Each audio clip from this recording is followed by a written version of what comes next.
for the conversation. All right. I wanted to talk to you about The People. I thought it was a really powerful joint that you just recently released, and it was, I think some of the proceeds go to George Floyd. Yeah, I mean, all of the proceeds of the record is going to him, except for the mechanical. Like, you certain things that the record needs to pay for itself and shit like that. But that's their record. You know what I mean? And I'm still trying to figure out the proper channels who I actually need to speak to make that thing valid. But my label knows, and they said they doing what they need to do to set it separate. So when it does come time, we could just give them the access to whatever account or however it goes and shit like that. So my label empire is full aware of what we're doing with that record, and it's going to be released off this Harry Fraud project called Fraud Department that we're putting together, hopefully with a July release. Word up, man. I don't know if you checked out the comments on the video on YouTube, but everyone's giving you so much praise for your growth as an MC over the years in the comment section. Oh man, that's great, man. You know, you always want people to notice you're getting better at your craft. It's been a slew of people that don't get that opportunity to prove themselves as they get older inside of this industry because it's such a premature industry, let's say. You know what I mean? And it's run by the youngsters. Even I was a youngster once and thought that the world was mine, so I could understand what type of game I'm in. But to be able to persevere and get a thumbs up from the youngsters and from my peers and the people feels astronomical. Yeah. Where were you when you first found out about George Floyd?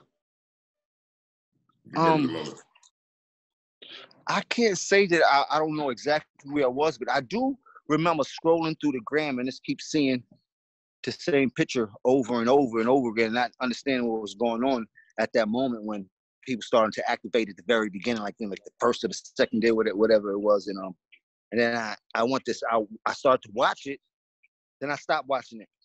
I was like, no way, I can't. So, because I started to read the caption, and I started to see a little bit, and I stopped. Why it took me at least like 5 days to actually sit down and watch it to understand what was going on, because I was so disgusted, and just to see that happen all over again. And me coming up from where I come up from in Harlem, we've seen our own bit of the same things and being under the same circumstances where police has the upper hand, and our defenses are minimal at that point. So it just struck a nerve in me that was kind of crazy. And then when I finally got to watch it, my mind was blown. And me as an artist, and me being one of the more aggressive artists, I was just like, trying to figure out which ways can I add to the mobilization on top of everything that the people were already doing in a very tasteful way, because you're dealing with a society that likes to cancel people for their efforts. And sometimes we don't know how to channel our efforts, and we get condemned for that when we really trying to do something up and up. So, I was just thinking, and I was like, man, music and words are some of the strongest forms of defense. And, we all need an anthem to march to. And, this was my contribution as an artist. And I urge every artist to contribute in as many creative ways as you can, so that the people that are mobilizing actually out there in the field every day can see that there are people fighting with them and giving you some more tools that you can lean on to fight with. You know what I mean? So I commend everybody that's been out there mobilizing, rioting, looting, whatever it is that you're doing is a combined effort to get the attention of the people that hasn't been listening to us for so many years. Do it. Does this feel different to you? It feels different to me when I look at how many people, how long this has gone on. Does this moment feel different to you, or does it feel? It feels different because it's actually real now in my lifetime. You know what I mean? I mean, there's been other instances where it has happened, but we didn't mobilize the way that we're mobilizing now. Like, it's a mobilization of change. Like, people are fed up. Like, people are up to here with it. So it's real different as opposed when I was coming up, and I had a lot of other things on my mind. And my people are I'm always conscious of my people, but when you going through society and you're moving fast, those won't be the things that you necessarily lean on. You're trying to get to the money, you're trying to get to the bag and things like that. But for once, it seems like all these different events seem to be taking place that make me feel like there's even more of a God. Because shut up. Yo, oh, that's mommy. Why you barking at mommy? Because just watching how the COVID thing started and the whole world stopped and was put on pause, and to see how the government was shaking to figure out how to keep people inside of the house, and Nobody really knows why they want the whole world inside the house. And in the midst of all that, something happened where we needed the people that were in the house for so long to now come outside and mobilize. Whereas if we were working with a 9-to-5, I'm pretty sure this mobilization would not have happened the way it did. People were already in the house catching cabin fever. People were already in the house fed up, not knowing what's the next move, don't have a job. Unemployment is good for right now, but when you sit down and think about the big picture of it, you like, man, this damn stimulus check ain't gonna last for so long. What's the next step? So everybody's already a bit on edge, and then this happens. Natural response was everybody to mobilize. We've been inside the house so long, there's nothing else for us to do. And it worked. So things like that make me like, there gotta be a God, because there's nowhere else this would have worked so perfectly for us to be heard the way that we're being heard right now.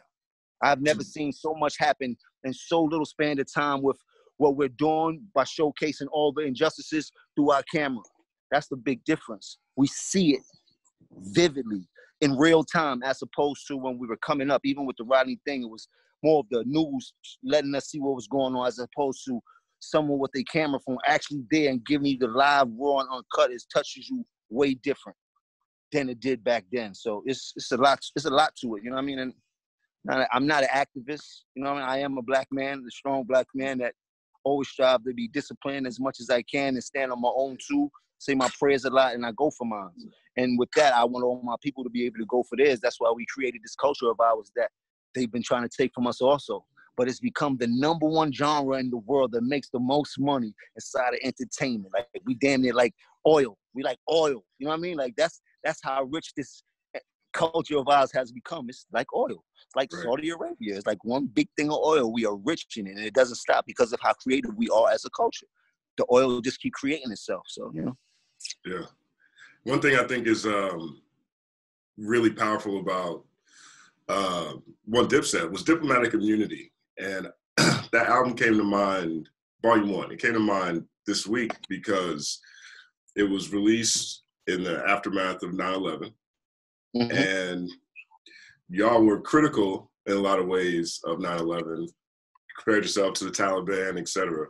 But y'all rocked the American flag so hard, right? Like the cover had the flag on it. You guys had jackets. Y'all were saluting. And it was interesting to me because you were able to be critical, but still represented America. What was that intentional? How did that come about? Because I think that is something that has been fractured a bit. I feel like I see all the people on the right wearing flags all the time, and I don't see people on the left necessarily doing it as much. But y'all were going hard with it, and I think it connected to people.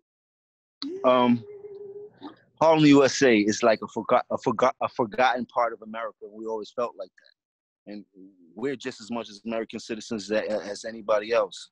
You know what I mean? And we Dipset, so we felt diplomatic coming from Harlem. You know what I mean? We bring a lot to the game that a lot of people couldn't actually do at the time, and you know, just to be from America, I'm proud to be from the USA. I know that we have our problems, and we've been going through a lot as a people.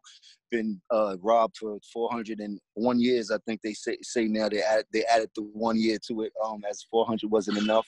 You know what I mean? So the flag meant everything for us, because this country, they said that country of freedom. You know what I mean? Freedom of speech. You can come here and you can fulfill your dreams. We were born here. And it's kind of drippy too. When you look at the flag and you put that thing on, right, that thing look good with an all white pair of Nikes. You heard me? Yeah, you're right about that.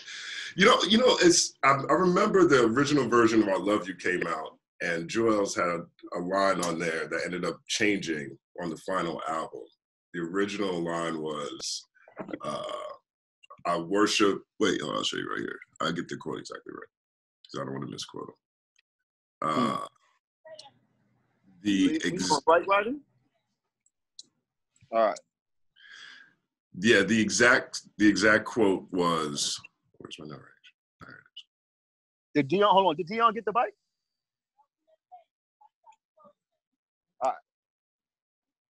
Now what you saying? So when the original version of "I Love You" came out, and the original version that leaked said, or I guess that was either leaked or was a promo, said, "I worship the late prophet, the great." He said, the original version said, "I worship the prophet, the great Muhammad Atta, for his courage behind the wheel of the flame. Reminds me of when I was dealing cane." And then it changed to, I worship the late prophet, the great Muhammad Ali, for the words he spoke that stung like a bee. I remember news around that. And that's the only reason why I bring that up. So it feels like there was some sort of, like you guys call it backlash for, you know, calling out. Very controversial line. And at that time, extremely controversial with 9/11, just, you know, in the midst of still recovering from that. And as we were controversial and freedom of speech rings highly with us, we speak our mind, and we don't speak our mind in ignorance, more as being young and not know how to articulate ourselves the way we should when we're trying to get our point across. But sometimes being more blunt gets the attention of people that you need. You know what I mean? They say if you could learn something, you could unlearn something. So that's a bit of both. But I think that for the people coming up in the hood and understand the risk, the dedication that you have to have when you're waking up every day to sell cocaine, it's a death warrant. You know what I mean? It's two ways. You could die in the street from whatever comes from the street life and indulging in selling cane, or police could take you and there goes another life lost, because it's no life when you're in jail. And that's more or less what he was trying to say when he was putting making the similarities between the two. But, you know, as a conscious young man and as a conscious movement, we understood that we struck a nerve and we did our part. So legally, between the label and everything, we switched the line up so that moving forward that we can make more statements that can resonate with the people, like we just did with Jewels when Jewels had said that line. I mean, I remember it vividly. It was one of the boldest lines probably in hip-hop history for the time it was said. You know what I mean? And the way we handled ourselves shows who we were as a movement. It wasn't a game. Because that line right there could have dismantled anybody trying to be an artist inside of this fickle industry. 100%. And I think that was some of the stuff that needed to be said then, because a lot of, like, Bill Maher got taken off TV around that same time for saying the exact same thing, saying that the pilots had courage. You know what I mean? And the reason why that stands out to me is that that's when I realized, that's the first time when I felt like it wasn't okay to criticize America anymore. And meaning, if you did not agree with what happened on 9/11, then the media might just throw all their weight at you and try to, you know, squash your voice. But that didn't happen to you guys. You guys were able to get through. Because we're from the streets. The media ain't coming to the bottom. It's only so far low they could go. You know what I mean? And we was at the bottom coming up. There's nothing too much they could do about that. That reminds me of these protests now, because when I look at the 2000s too, there was a lot of protests going on in 2000s that I don't think people necessarily remember. You know, you had like all the anti-war stuff was everywhere. Then the Katrina stuff happened. Then the economy crashed. And then Obama comes, and I feel like everybody kind of chilled a little bit. And then you get like Occupy Wall Street, let's sit down and talk with our hands for a while. And then you have a bunch of school shootings and all this stuff. All that feels like it's behind what's happening right now. And George Floyd, for me, was the tipping point. It's definitely a buildup. All of those things that happened was accumulation of what we've been going through and pressure bust pipes. And I don't think it's too much more that we can actually go through that we're seeing in front of our eyes. You know what I mean? But like I said, we had an advantage at this point because we out here doing nothing. Nobody that got to go to work tomorrow. You know what I mean? Like 85% of America is nothing open. So in turn, that gives us the power and the advantage to strike the way that we're striking right now, and the mobilization that we're doing. And I just hope that we can keep going as things start to, quote unquote, get back to normal, and they start to let people get back to going to work and things like that. Because this is something that can't stop. The moment we stop and make them feel like it's regular again, the moment we stop and worry about the drip more than we worried about the cause, the moment we stop and worry about the cars more than we worry about the cause, the moment we stop and worry about the strip clubs more than we worried about the cause, the moment we let them feel that things are going back regular, it's back to square one. And I wholeheartedly know that because we've seen that with all of the things, the events that you just named, so many events that you just named. And we keep going back to normalcy, as they quote unquote say it, and they give us their ass to kiss again because they feel that they had calmed us down or whatever it is, whatever tactics they may have used. And I don't think at this point they could use any of those tactics right now. There's so much going on. But I just hope that the narrative continues on the positive mobilization that my Black people, not even my Black people, us as a whole, are doing, because this fight is just bigger than Black or brown. It takes a whole community to knock this enemy down. You know what I mean? But of course, it revolves around our Black lives. A life is a life, but our Black lives are precious. Yeah. I just have two more quick questions for you. One, I would love for you just to react to this this verse or these lyrics real quick, however they come out. Just react to them. Hey, yo, my Dipset Taliban, we on these streets like the wars on them streets in Afghanistan.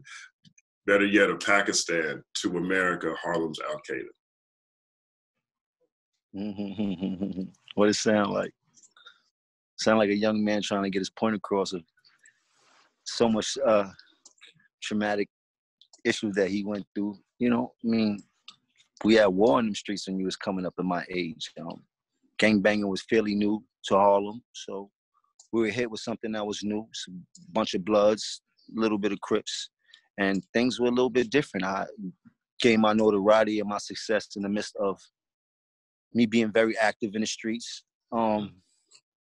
We didn't know too much coming up from Harlem. You was either play basketball or you sold drugs, and that was it. The few in between that really figured out what life could be about were just very few. That's what they were.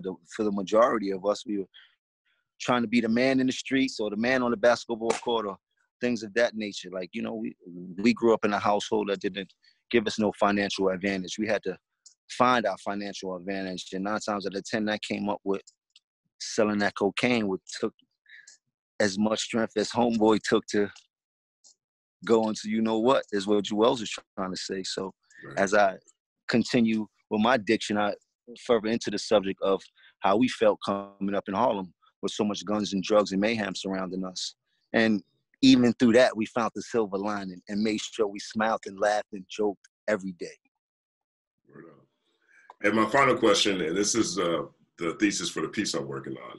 I feel like now, more than ever, Black people, we need to snatch the American flag symbols back, because I see all the people who are not inclusive. I see a lot of people on the right, you know, claiming this flag. And I feel like we all need to get our Dipset on right now.